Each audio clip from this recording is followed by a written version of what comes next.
गरीब माँ बेटी के घर आई माँ दुर्गा। सीता और गोपाल की शादी को कुछ ही दिन हुए थे। सीता अपने ससुराल में बेहद खुश थी। सीता का जीवन अच्छा खासा चल रहा था और सीता अपने पति की दिन भर सेवा करती थी और अपनी माँ दुर्गा की भक्ति में भी लगी रहती थी। सीता के ससुराल में सीता का पति गोपाल और सीता की सास कल्याणी थी। सीता की सास सीता को बहुत प्यार करती थी। सीता अपने परिवार में बहुत हंसी खुशी रह रही थी। लगभग शादी के 1 साल बाद सीता को एक प्यारी सी बेटी हुई। सीता चाहती थी कि उसकी बेटी का नाम अपनी माँ दुर्गा के नाम पर पड़े। सीता ने अपनी माँ दुर्गा के नाम पर अपनी बेटी का नाम दुर्गा रख दिया। सीता का पति गोपाल भी माता दुर्गा की बहुत भक्ति करता था और सीता की सास भी सीता की इस व्यवहार से बहुत खुश रहती थी। एक दिन सीता का पति गोपाल अपनी माँ कल्याणी को लेकर कहीं जा रहा था। रास्ते में गोपाल का एक्सीडेंट हो जाता है और एक्सीडेंट के दौरान ही कल्याणी और गोपाल की मौत हो जाती है। जब ये खबर सीता के कानों में पहुंचती है तो सीता के पैरों तले से जमीन ही खिसक जाती है। सीता को तो अपने कानों पर विश्वास नहीं हो रहा था कि आखिर उसके साथ ऐसा कैसे हो सकता है। लेकिन सीता ने फिर भी हार नहीं मानी और अपनी बेटी का जीवन सुधारने के लिए दिन रात मेहनत करती थी। सीता दूसरों घर में झाड़ू पोछा का काम करती थी और अपनी बेटी को अच्छी शिक्षा देती थी और उसकी हर ख्वाहिश को पूरा करती थी। लेकिन फिर भी सीता और उसके परिवार वालों को गांव के सभी लोग बहुत नीच जाति के मानते थे। अब सीता की बेटी 5 साल की हो चुकी थी। सीता ने अपनी बेटी को भी माँ दुर्गा की भक्ति के बारे में बताया और दिन भर उनकी आराधना में लगाया। सीता की बेटी भी माँ दुर्गा की भक्ति में डूबी रहती थी और अपनी माँ सीता की तरह ही अपनी माँ दुर्गा को ही अपना सब कुछ मानती थी। सीता को लगता था कि उसकी माँ दुर्गा एक न एक दिन उसका जीवन जरूर सुधारेंगी और उसकी ज़िंदगी में जितनी परेशानियाँ हैं उन सभी परेशानियों को दूर करेंगी। सीता और उसकी बेटी दुर्गा एक साथ छोटे से घर में रहते थे। पति की मौत होने के बाद सीता बहुत ज़्यादा बेचारी हो गई थी और सीता के पास इतने ज़्यादा पैसे भी नहीं थे कि वो दूसरे लोगों की तरह ही सब चीज़ करे। सीता अपनी माँ दुर्गा को ही अपना सब कुछ मानती थी। लेकिन गांव के लोग सीता और उसकी बेटी दुर्गा को हीन भावना से देखते थे और सीता और उसकी बेटी को नीच जाति का बोलते थे। सीता लोगों की बातों पर ध्यान नहीं देती थी और अपनी बेटी दुर्गा को भी लोगों की बातों पर ध्यान देने से मना करती थी। एक दिन दुर्गा ने देखा कि गांव के एक माता दुर्गा का मंदिर बहुत अच्छे से सजा है। दुर्गा ये सभी चीज़ें देखकर अपने घर जाती है और अपनी माँ सीता से बोलती है कि माँ, मैंने आज माता दुर्गा का मंदिर देखा जो कि बाहर से बहुत अच्छा से सजा था। क्या वहाँ पर कोई कार्यक्रम हो रहा है?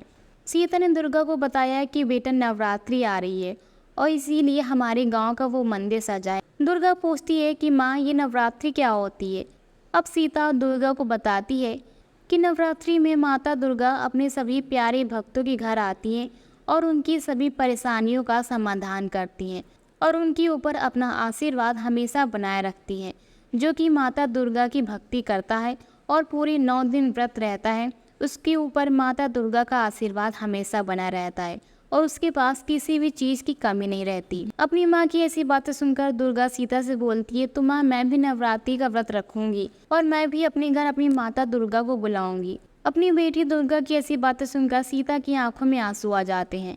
लेकिन सीता अपनी बेटी दुर्गा के लिए कुछ भी नहीं कर सकती थी क्योंकि गांव के लोग सीता को हीन भावना से देखते थे और सीता और उसकी बेटी दुर्गा को उस मंदिर में भी जाने की आज्ञा नहीं थी। दुर्गा अपनी माँ सीता से जिद करती है और उस मंदिर में जाने के लिए बोलती है। सीता अपनी बेटी दुर्गा को समझाती है कि बेटा, हम लोग वहाँ पर नहीं जा सकते क्योंकि गाँव के लोगों ने और वहाँ के पुजारी ने हमें वहाँ पर आने से मना किया है। दुर्गा अपनी माँ की बात नहीं मानती और जिद कर बैठती है। अपनी बेटी दुर्गा की ऐसी बातें सुनकर सीता को ज़बरदस्ती उस मंदिर में जाना पड़ता है।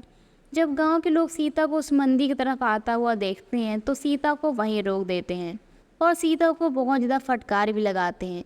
इतनी सभी आवाज़ें सुनकर मंदिर के पुजारी भी बाहर आ जाते हैं और वो भी सीता को बहुत ज़्यादा फटकार लगाते हैं और बोलते हैं कि तुझे मैंने मना किया था इस मंदिर में आने के लिए, तो आखिर क्यों तू वो अपनी इस बेटी को लेकर यहाँ पर आई? अगर माता दुर्गा तुझसे नाराज हो गई तो तेरे लिए बहुत बुरा होगा और हम लोगों के लिए भी, इसलिए निकल जा यहाँ से।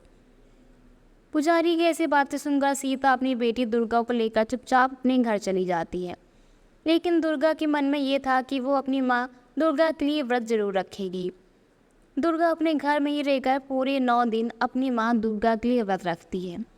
अब सीता भी अपनी बेटी के लिए बहुत ज़्यादा परेशान हो जाती है, क्योंकि सीता के घर में तो खाने का ज़्यादा सामान भी नहीं था। तो आखिर वो अपनी बेटी दुर्गा और बाकी सभी कन्याओं को क्या खिलाएगी, क्योंकि नवरात्रि के 9 दिन पूरे होने के बाद कन्याओं को खाना भी खिलाया जाता है। सीता इन सभी बातों से बहुत ज़्यादा परेशान थी। 9 दिन पूरे होने के बाद सीता अपनी बेटी दुर्गा से बोलती है, बस कर बेटा, तेरा व्रत पूरा हुआ और माता दुर्गा का आशीर्वाद हमेशा ही तेरे ऊपर बना रहेगा। अपनी माँ की ऐसी बातें सुनकर दुर्गा बेहद खुश हो जाती है और दुर्गा भी ये सोचने लगती है कि अब माता दुर्गा भी उसके घर में किसी चीज़ की कोई कमी नहीं होने देंगी, क्योंकि दुर्गा चाहती थी कि उसकी माँ सीता को कहीं बाहर काम करने के लिए ना जाना पड़े और उसके घर में किसी चीज़ की कोई कमी ना हो। दुर्गा अपनी सारी भक्ति अपनी माता दुर्गा को दे चुकी थी। कन्या खिलाने के लिए सीता ने गांव के कुछ लोगों से कुछ रुपए भी उधार लिए थे और उनको बाद में वापस चुकता करने के लिए बोल दी थी। सीता ये सभी चीज़ें बहुत ज़्यादा मुश्किल तरीके से कर रही थी, क्योंकि सीता की बेटी दुर्गा ने जो कि व्रत रखा था, अब उसके बाद कन्या तो खिलाना ही था। अब सीता जैसे तैसे करके घर में अपने खाना बनाती है और गांव की कुछ कन्याओं को बुलाकर उनको खाना खिलाती है। खाना खिलाने के बाद सीता उन कन्याओं का पैर छूकर उनको वापस अपने घर में भेज देती है। सीता और उसकी बेटी दुर्गा की ऐसी भक्ति देखकर माता दुर्गा बेहद खुश हो जाती हैं। अपनी माता दुर्गा के लिए व्रत रखकर दुर्गा बहुत खुश थी और अपनी बेटी दुर्गा की ये लगन देखकर सीता भी अपनी बेटी की भक्ति से बहुत खुश थी, क्योंकि सीता तो चाहती थी कि उसकी बेटी दुर्गा के मन में माता दुर्गा के लिए हमेशा ही प्रेम बना रहे। इतना सब कुछ करने के बाद अब रात हो जाती है। रात में सीता अपनी बेटी दुर्गा के साथ सो जाती है। रात में सोने के बाद सीता और दुर्गा के सपने में माता दुर्गा आती हैं और माता दुर्गा सीता और दुर्गा से कहती हैं, मेरी बच्चियों, तुम लोगों की भक्ति देखकर मैं बेहद खुश हूँ और मैं तुम्हें ये वचन देती हूँ कि मैं हमेशा ही तुम्हारा साथ दूंगी और तुम्हें कभी भी किसी चीज़ की कमी नहीं होने दूंगी। इतना कहकर माता दुर्गा अंतर ध्यान हो जाती हैं। अगली सुबह जब सीता और दुर्गा की नींद खुलती है, तब सीता देखती है कि उसका घर तो पूरी तरह से बदल चुका था और उसका घर इतना ज़्यादा ऐशो आराम वाला बन चुका था जिसके लिए वो हमेशा सोचती थी। अब सीता के घर में किचन, हॉल, पूरे कमरे अलग हो चुके थे। सीता और दुर्गा ये सभी चीज़ें देखकर बहुत ज़्यादा आश्चर्यचकित हो जाती हैं। सीता को तो विश्वास नहीं हो रहा होता कि आखिर उसकी माता दुर्गा का उसके ऊपर इतना ज़्यादा एहसान कैसे हो सकता है। ये सभी चीज़ें देखकर सीता को अपने सपने की बात याद आती है और वो सोचती है कि माता दुर्गा तो आज मेरे सपने में भी आई थी और मुझसे तो यही सब चीज़ें बोल रही थी, मतलब माता दुर्गा ने मेरी भक्ति स्वीकार कर ली। सीता अपनी बेटी दुर्गा के सर पर हाथ रखकर बोलती है कि बेटी, अब से तेरी सारी मुश्किलें दूर हो गई। देख, तेरी माता दुर्गा ने हमारे ऊपर कितना बड़ा एहसान किया और तेरी दुर्गा भक्ति देखकर उन्होंने आज हमें ये सब दे दिया जो तू हमेशा से चाहती थी। दुर्गा बेहद खुश थी अपने इस नए घर को देखकर। अब सीता पूरे घर को अच्छे तरीके से देखने लगती है तो सीता देखती है कि एक मेज पर एक सोने से भरा हुआ बैग रखा था, जिस बैग में सोना ही सोना भरा था। ये सभी चीज़ें देखकर सीता आश्चर्यचकित हो जाती है। अब सीता और दुर्गा के दिल में अपनी माता दुर्गा के लिए और भी ज़्यादा भक्ति बढ़ जाती है। अब सीता अपनी बेटी दुर्गा का एडमिशन एक अच्छे स्कूल में करवाती है और अपनी बेटी को अच्छी शिक्षा देती है। अब सीता और उसकी बेटी दुर्गा दोनों ही माता दुर्गा की भक्ति में दिन भर लगी रहती थीं और अब पूरे गांव के लोगों को भी ये एहसास हो चुका था कि सीता और उसकी बेटी के ऊपर माता दुर्गा का कितना आशीर्वाद है और माता दुर्गा ने तो साक्षात उनके घर में इतना सब कुछ दिया और सीता को इतनी गरीब से इतना ज़्यादा अमीर भी बना दिया। अपने घर में इतना सब कुछ पाकर भी सीता के दिल में जरा सा भी घमंड नहीं आया और वो अपनी माता दुर्गा के सहारे ही अपनी पूरी ज़िंदगी बिताने लगी। तो दोस्तों, आपको आज की हमारी ये कहानी कैसी लगी अपनी राय में कमेंट बॉक्स में ज़रूर दीजिए।